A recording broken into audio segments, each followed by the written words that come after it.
Conforme nós já informamos, nós vamos para a nossa entrevista da manhã. A nossa entrevista da manhã, eu tenho um carinho muito grande em receber o promotor de justiça, Dr. Nivaldo Basotti. Ele é graduado em Direito pela Universidade do Paraná, ingressou na carreira do Ministério Público em 1993, foi promotor em Santa Isabel do Ivaí, Nova Esperança, Marialva, cidades que nos acompanham, e também aqui em Maringá. Especialista em Direito Constitucional, né? Nós temos aqui o Departamento Processual Civil, é isso mesmo? E Direito Ambiental. Ele é coordenador do GEPATRIA, que é a Regional Maringá. Esse GEPATRIA é um grupo especializado de defesa do patrimônio público e combate à improbidade administrativa, entre 2017 e até junho deste ano. E coordenador aí em Maringá do GAEMA, que é um grupo especializado na defesa do meio ambiente, habitação e urbanismo, e ele é o titular da 13ª Promotoria de Justiça do Fórum Central de Maringá, na defesa do meio ambiente. Dr. Nivaldo Basotti, bom dia, muito obrigado pela presença. Bom dia, Edson, prazer estar aqui na Nova Engar FM, um privilégio para mim. E para nós também é muito grande, porque afinal de contas, tirá-lo do trabalho não foi fácil, né? Estamos agendando já há um bom tempo, porque as pessoas não percebem, mas é um trabalho minucioso, é um trabalho em que se dedica muito tempo. Me fale um pouquinho, antes de entrarmos na promotoria, do Dr. Nivaldo Basotti, daquele jovem que começou, fez direito e eu vou tentar fazer um concurso de promotoria. Até talvez seja interessante o ouvinte da Engar FM, né? Pode ser que tenha algum estudante de direito, ou às vezes alguém tem algum filho, né, que está até naquela fase de entender o que ele vai fazer na graduação, né? Depois que termina o ensino médio. E é interessante, Edson, a minha história assim, quando eu terminei o ensino médio, eu não sabia exatamente o que fazer, né? Qual a graduação que eu vou fazer, afinal de contas, em que área, né? E foi muito importante naquela época um conselho do meu pai, né? Você que tem seu pai, então, ouvinte aí, né? Ouça o conselho do seu pai. Eu ouvi o conselho dele e ele veio com um conselho falou, olha, existem diversas áreas, mas enfim, ele argumentou sobre a área do direito e as razões pelas quais ele achava que eu deveria fazer direito. E nessa vida eu aprendi que é muito importante a gente ter conselheiros. Se não for o seu pai, às vezes a pessoa não tem o seu pai em casa, né? O jovem, pode ser o seu tio, o seu avô, mesmo amigos. O conselho é muito importante. E através do conselho dele eu resolvi fazer, então, o curso de Direito. Foi daí que acabei me graduando em Direito, né? Lá nos idos de 1991. E para a promotoria, porque nós sabemos de que concursos de promotor, juiz, são disputadíssimos. O Brasil todo, por exemplo, vem quando são abertos concursos. Como foi? É verdade, muito disputado. Muita gente tem essa intenção, tem esse desejo. Eu me lembro quando eu terminei o meu curso e eu residia na cidade de Pérola, uma cidade pequena, e eu acompanhava já, né, os juízes, os promotores, ia até o fórum. E eu me lembro que teve assim que eu me formei, um colega na época de adolescência, já era jovenzinho também, mas eu me formei com 20 anos já estava formado, já estava graduado, né, em Direito. Novo assim? Novo. A minha faculdade foi de 4 anos naquela época, a última turma de 4 anos, precoce. E eu me lembro que um amigo me procurou, um colega, na verdade, assim, colega de futebol, colega de rua, assim, ele me procurou, um dia ligou para mim e falou, tô com um problema, né? E ele estava, na verdade, na delegacia, estava preso. E eu fui até a delegacia de polícia, então, e disse para ele, fui ver do que se tratava, e ele tinha sido preso por conta de tráfico de drogas. Daí ele perguntou para mim, olha, eu estava advogando, né? Ele falou, Nivaldo, o que eu tenho que falar? Né? E eu pensei comigo, né, o que você tem que falar, né? Mas o que aconteceu? Uma entrevista só nós dois. Ele contou, né, que de fato ele estava com droga, né? Tava com maconha. Cannabis sativa lineu, o nome científico. E eu falei, olha, o negócio é o seguinte, se você falar a verdade, provavelmente você vai ser indiciado, você já está preso em flagrante, você vai ser denunciado, pode ser até que você seja condenado, pela história que você me contou. Se você mentir, pode ser que você seja até absolvido, nem denunciado. Só que é o seguinte, eu só trabalho com a verdade. Então, assim, eu até, se você vai escolher, né? Se você quiser falar a verdade, vou te defender, tentar, né? Mas eu quero ser absolvido. Então é o seguinte, né? Procura o teu advogado. Mas sabe que essa experiência foi para mim determinante, para mim escolher, puxa vida, não quero. Você não o defendeu? Não, eu não quero fazer defesa criminal, né? Veja, eu quero dizer bem, eu respeito os advogados criminalistas e todas as pessoas têm direito a uma defesa. Sim. E o advogado, mas pessoalmente naquele momento, era algo sério. Eu não queria. Foi ali que então que eu decidi comigo, não, eu acho que foram passando as semanas, né? E a gente fez defesa de vários interesses cíveis, né? Pessoas que precisavam de algo e tinham direitos, a gente foi defendendo, foi muito importante. Mas acabou brotando ali, cresceu em mim o desejo, então, pela carreira do Ministério Público.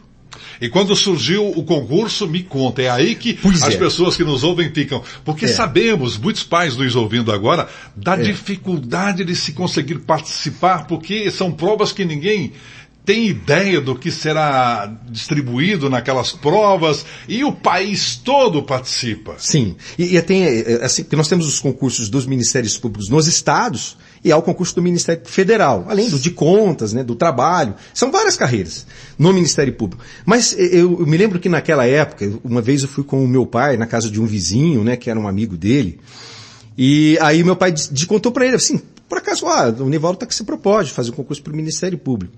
E aí ele olhou bem para mim, o vizinho, né, que era amigo do meu pai, olhou para mim, não, isso não é para qualquer um, né? Você mora aqui em Pérola, você é uma pessoa, isso é muito difícil, né? Talvez você tenha que advogar mesmo e tal. E aí até estou dizendo isso porque foi uma experiência para mim muito importante, porque aquela fala dele, em vez de me inibir, né, me alavancou. Eu falei, não, mas não está certo, essa palavra não foi uma boa palavra, né? Eu não faço parte desse tipo dessas pessoas, né? Que não tem um propósito, não tem um alvo. E eu me lembro bem naquela semana, Edson, eu sempre gostei muito de ler a Bíblia, sabe? E bem naquela semana eu tinha lido um versículo que Salomão havia ali inserido no livro de Provérbios e diz o seguinte: confie em Deus de todo o seu coração e não se apoie na sua própria inteligência. Lembre de Deus em tudo que você fizer e Ele lhe mostrará o caminho certo. Eu tinha isso na minha mente, no meu coração, e eu sabia quem eu era, no sentido de que eu não tinha um consciente de inteligência, um QI, né, muito elevado. De fato, eu estava morando numa cidade pequena, menos oportunidade de quem estivesse numa cidade grande para fazer o curso, mas eu sabia o seguinte, que se eu fosse determinado nisso, que Deus ele haveria de me ajudar, eu teria que fazer a minha parte. E foi daí então que surgiu a oportunidade, olha só, né, a gente era, né, uma família pobre ali em Pérola, assim, simples, e naquela época o meu irmão havia se mudado para Curitiba. Ele havia se formado em engenharia química, pela UENC, inclusive, e se mudou para Curitiba. E ele me convidou para ir para lá estudar lá, né? E há algumas semanas eu já havia me trancado no escritório que eu tinha lá, em Pérola, e havia me determinado de estudar. E isso foi importante. Eu me levantava, eu tinha um propósito. Às 5 horas da manhã eu me levantava, das 5 às 6 eu fazia o meu devocional, buscava a Deus, né, fazia as minhas orações, lia a Bíblia. E das 6, então, eu ia até às 11 horas com 2 matérias específicas. Eu fiz um papel, separei, né, as matérias que eu ia estudar, o que ia cair no concurso. Então eu separava de segunda, terça, quarta, quinta e sexta as matérias que eu estudaria de manhã e à tarde. E eu era determinado nisso. 11 horas eu parava, depois almoçava, 12:30 eu recomeçava, ia até às 5, tomava um banho, 6 horas ia num cursinho, pegava uma circular, ia num cursinho preparatório para concurso, e a escola da magistratura, que eu fiz na época também, e aí fazia até às 10:30 o cursinho, voltava, e das 11 à meia-noite, tinha uma matéria que sobrava que não cabia durante o dia, eu também estudava. Eu fiz isso, indo para Curitiba, eu fiz isso por 1 ano, nessa meta.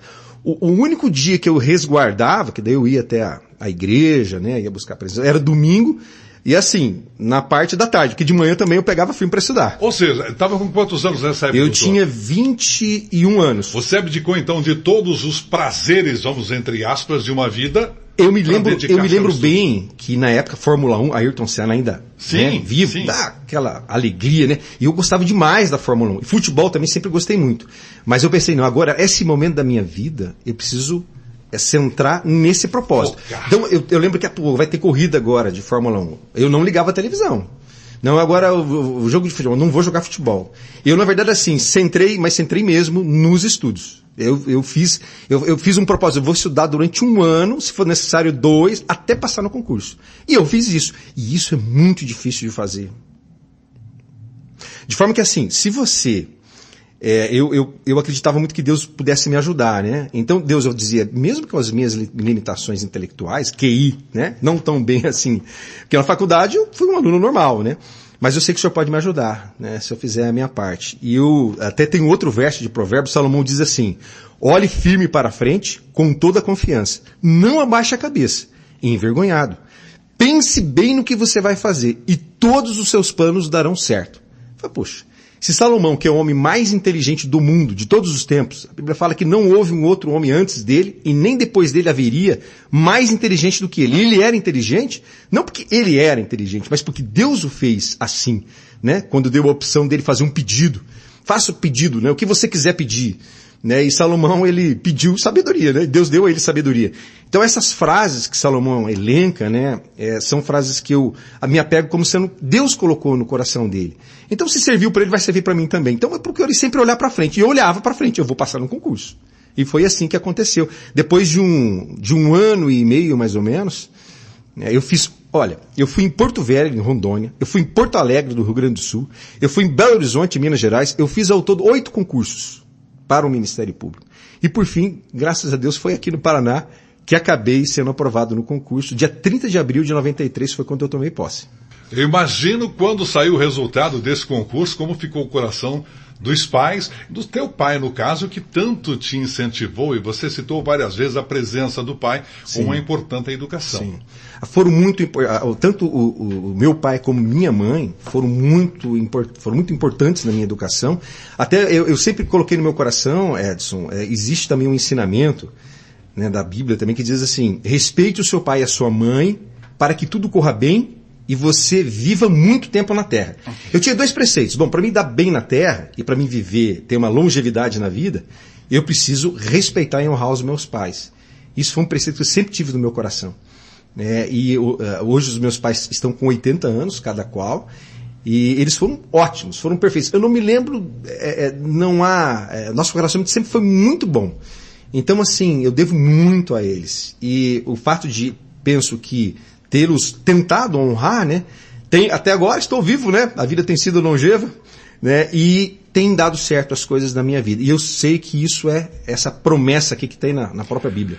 O doutor Nivaldo Basotti é o nosso convidado na entrevista da manhã, citou de que, mas falta um pouquinho, o QI não é tanto assim. Agora me explica, o senhor passou então na promotoria, começou a sua carreira como promotor do estado do Paraná, esteve em Santa Isabel do Ivaí, Nova Esperança, Marialva, e já está há um tempo aqui em Maringá.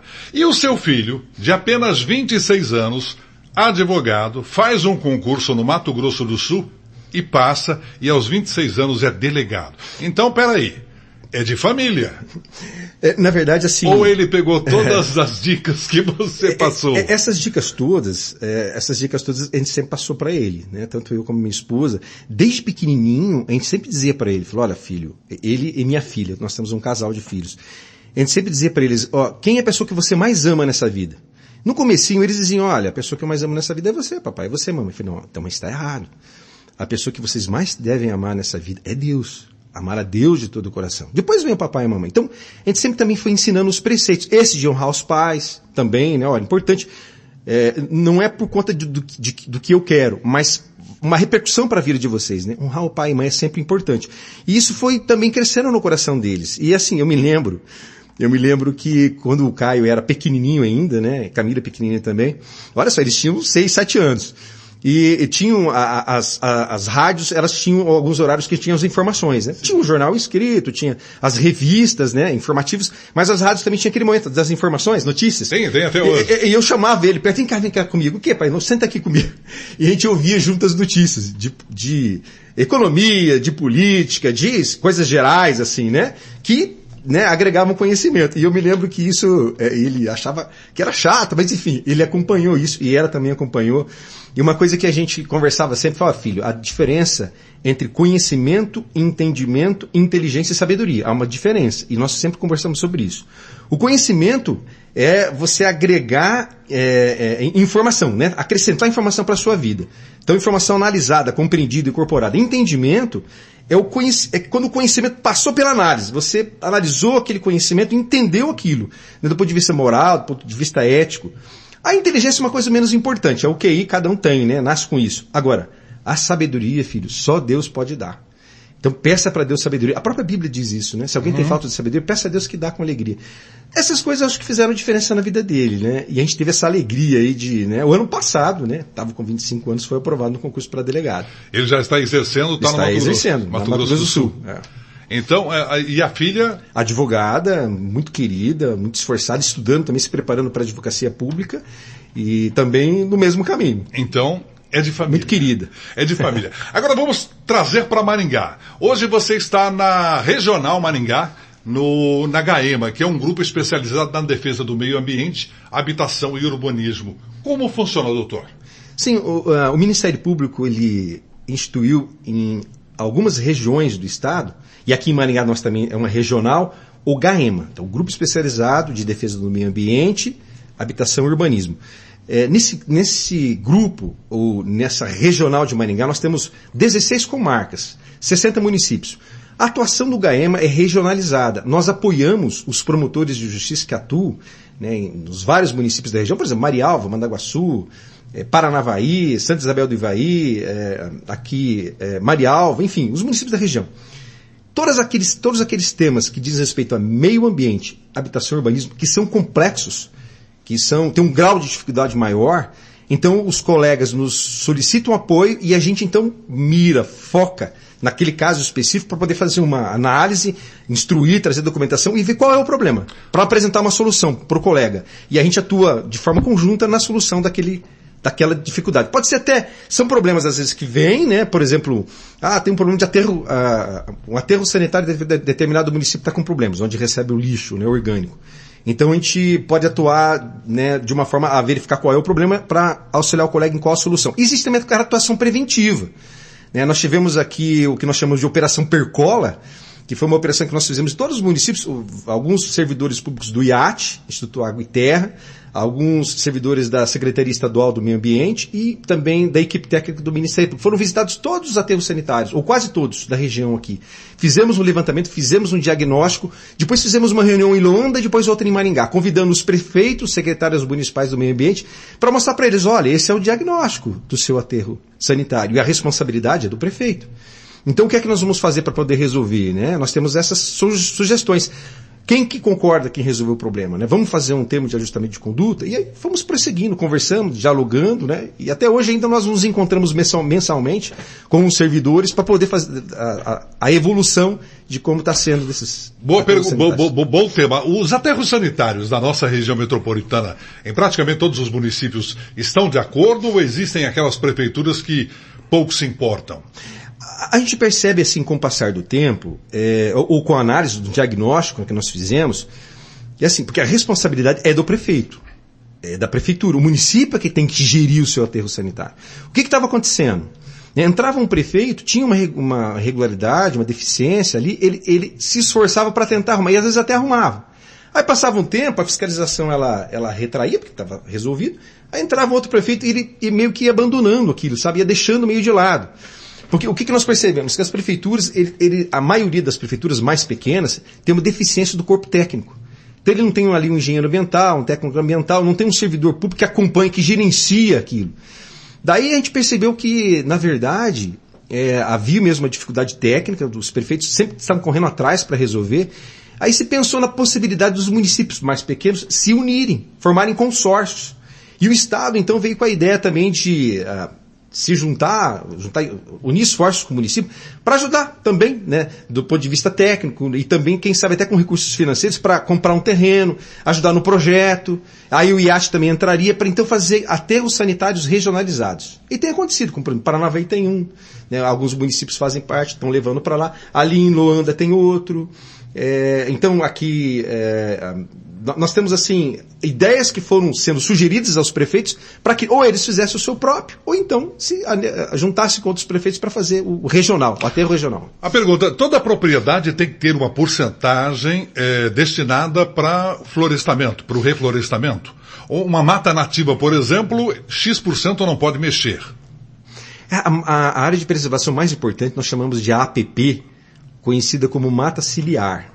Ao lado dos rios. Ao lado dos rios. É até interessante, não sei se você sabe, mas o termo mata ciliar vem dos nossos olhos. Os nossos cílios protegem os nossos olhos, né? Sim. Então a mata ciliar vem disso, né? Porque a mata protege o rio. A ideia de você ter uma APP, ou Área de Preservação Permanente às margens do rio, é proteger o rio.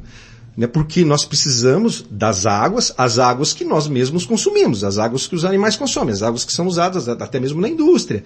Né? Então, assim, a APP, eu diria que é a área mais importante. Nós temos trabalhado, e continuamos trabalhando sobre isso, na defesa da APP. Então, todas as vezes que alguém, né, um proprietário rural, ele vai lá e tenta manejar aquela área, ele precisa de uma autorização ambiental prévia. Por que você está mexendo aí? O que você vai fazer? Qual é o seu propósito? Aí tem que fazer um projeto, apresentar no IAP, para que o IAT aprove ou não. Então eu diria que a área de preservação permanente é a área mais importante que nós precisamos proteger. E até hoje ainda nós temos notícias de que, às vezes, alguma pessoa ou outro acaba cometendo deslize, aí a pessoa tem responsabilidade civil, tem responsabilidade penal, criminal, e é um esforço contínuo, né, que nós precisamos todos ter. E isso está sob a sua regência. Inclusive, essa semana passada, nós falamos sobre educação ambiental, é um tema muito importante. E os municípios eles têm essa meta de desenvolver, né, Maringá também tem. E nós conversávamos com um grupo do Rotary essa semana. Fizemos uma reunião e eles estavam falando, eles tinham alguns projetos sobre educação ambiental muito interessantes. E aí entra também nisso, sabe? É porque tem muita gente, às vezes as crianças crescem desconhecendo o que é uma APP, e às vezes algumas pessoas também não têm a noção da importância da necessidade de preservar a área de proteção permanente. Então, assim, é bom que você saiba, que a sociedade de Maringá saiba, existem pessoas aqui em Maringá, como o Rotary, por exemplo, né, que estiveram conosco lá, que estão se esforçando para apresentar projetos na área de educação ambiental. Isso é muito bom. Bom, além disto, da GAEMA, nós temos, você é o titular da 13ª Promotoria Defesa do Meio Ambiente. Ela trabalha de que forma? A 13ª Promotoria é focada no município de Maringá, ou, né, nos limites do município de Maringá. Eu falo Maringá porque recentemente foi criado o Foro Regional de Paissandu e atraiu os outros municípios que faziam parte da comarca da região metropolitana de Maringá, foram para o Paissandu. Então hoje o Maringá e Iguatemi são os únicos locais que a 13ª tem atribuição. Então, toda a matéria que diz respeito à atribuição de defesa do meio ambiente é da 13ª, então eu atuo nela e cumulo a atribuição da coordenação do GAEMA. Algum exemplo talvez que você, mas o que exatamente, por exemplo, notícia de que há uma fábrica que instalou chaminé e a chaminé está emitindo lá uma fumaça preta e essa fumaça é gordurosa, essa fumaça apresenta alguns vestígios e ela acaba caindo nas casas, as pessoas estão tossindo, passando mal. Essa notícia vem pra gente. Além da notícia, ela certamente irá ao IAN, que é o Instituto Ambiental de Maringá, talvez até ao IAT, que é o Instituto Ambiental do Paraná, agora Instituto Água e Terra. Isso também pode chegar na 13ª Promotoria.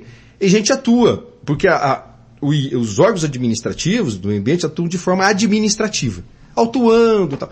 Agora, o Ministério Público também já vai ter o olhar de eventual responsabilidade criminal e até para tentar chamar o proprietário e falar, o que está acontecendo, né? Por que o senhor está agindo assim? Olha, está sendo detectada uma irregularidade. Vamos resolver isso? Vamos assinar um TAC, né? Um termo de ajustamento de conduta? Se por acaso uma pessoa de Maringá tem uma fábrica poluindo, por exemplo, um riacho, ele sabe de que está vindo daquele local, ele faz a denúncia na prefeitura ou ele tem que ir até a promotoria? Essa pessoa pode fazer a denúncia junto à prefeitura, tem até um telefone que a prefeitura dispõe, né? Eu não tenho certeza se é 159, agora você entra ali, cadastra e faz, manda até foto e tal, você pode fazer ali, ou pode ir pessoalmente também lá. E hoje tem a Prefeitura de Maringá tem o IAN, que é o Instituto Ambiental de Maringá. Pode ser feita essa representação lá no órgão administrativo. Em tese, eles iriam lá para verificar, fariam a autuação e comunicariam ao Ministério Público. Mas também pode fazer direto ao Ministério Público. A 13ª Promotoria tem um e-mail, também ali no site do Ministério Público, você pode identificar. E nós nos localizamos ali em frente à Câmara Municipal, térreo, ao lado da Agência da Caixa Econômica Federal, Avenida Serra Azul 65, estamos também disponíveis ali. Então a representação pode ser por e-mail, pode ser por telefone, pode ser pessoalmente, inclusive. Bom, nós conversamos com o Dr. Nivaldo Mazzotti, promotor de justiça em Maringá. O tempo passa tão rápido. Para terminarmos, doutor, 1993 você ingressava na carreira do Ministério Público do Paraná. Houve algo de lá para cá que você mudaria ou acrescentaria? Olha, o desenvolvimento dessa carreira, né, do Ministério Público me chama até atenção, é uma história simples, mas rápida. não sei se você já ouviu a história da lebre e da raposa, mas é simples e rápida. Eu vou contar e vai fazer uma ilustração para responder a tua pergunta. Conta-se uma história que um pai e um filho estavam caminhando às margens de um rio, né, num bosque, e o pai queria ali mostrar para o filho as belezas da natureza e tudo mais. E ali o filho pequeno, 6, 7 anos, olhou do outro lado da margem do rio e viu uma lebre. E quando ele viu aquela lebre, ficou muito contente. Puxa, uma lebre, afinal de contas não é comum você ver uma lebre, ainda mais, né, num bosque. Sempre estão escondidos. E o garoto ficou muito contente. Mas aí o semblante dele de alegria se transformou em tensão, porque ele viu uma raposa olhando para a lebre, já prestes a fazer o bote. E ele falou: pai, olha lá, né? Primeiro ele tinha dito: pai, olha a lebre. Pai, que bacana. Pai, mas olha lá, a raposa vai pegar a lebre. E ele ficou: e agora o que nós vamos fazer? Precisamos ajudar a lebre. E o pai falou: não, calma, filho, não fique preocupado. A lebre, ela vai escapar. Mas como assim? Olha lá. E a raposa começou a correr atrás da lebre, a lebre correndo e a raposa atrás, e a lebre entrou na mata e desapareceu. A lebre e a raposa desapareceu. E o menino ficou pensando consigo: puxa vida, o que será que aconteceu com a lebre, né? E ficou triste, inclusive. E era no começo da tarde, final da tarde, chegou, eles voltaram para aquele local e aí o pai: filho, dá uma olhada lá. Aí o filho olhou: a lebre lá, né? Sozinha e viva, né? Daí o garoto ficou muito feliz e ele falou assim, ele pensou: ué, o pai virou para o pai e perguntou: mas como é que você sabia que a lebre ia escapar, né, da raposa? Daí: filho, é simples, veja, olha só, a raposa corria em busca de uma refeição, mas a lebre corria pela vida. Aí a pergunta é pelo que eu e você, né, ou os nossos ouvintes estão correndo, né? Por uma refeição ou pela vida? Pela vida. É, pela vida, né? E até queria finalizar para você assim, dizendo assim, existe um verso da Bíblia que Jesus ele fala assim: eu sou o caminho, a verdade e a vida. Né? Jesus, o próprio Deus encarnado: eu sou o caminho, a verdade e a vida. Esse preceito sempre tive na minha vida, né? Que vida mesmo nós temos é em Deus. Quando Deus nos dá a vida, então o propósito da vida da gente fica mais firmado. Eu tenho esse propósito na minha vida, conhecer a Deus. E sempre apliquei isso na minha vida, na minha profissão, relacionamento conjugal e relacionamento com os filhos e com as pessoas também. Que bom seria se um sonho que todos os promotores, todos os juízes, cada qual tem o seu livre-arbítrio, mas que bom seria se todos fossem como você. Me permita. Porque nós teríamos um país melhor. Nós teríamos pessoas tementes a um Deus, respeitando suas... não são regras, são leis básicas para a vida. Que bom seria. Paramos para pensar. Que bom seria. E que bom seria se as pessoas pudessem ouvir isso. Ó. Salomão diz: é Deus quem dá sabedoria. A sabedoria e o entendimento vêm dele. Então, se as pessoas tivessem essa consciência de buscar, em primeiro lugar, a Deus nas suas vidas, todos nós seríamos muito melhores. Muito melhores. Dr. Nivaldo Mazzotti, muito obrigado pela presença. Promotor de justiça aqui em Maringá, nos dando a honra deste papo mais do que especial. Muito felizes ficamos.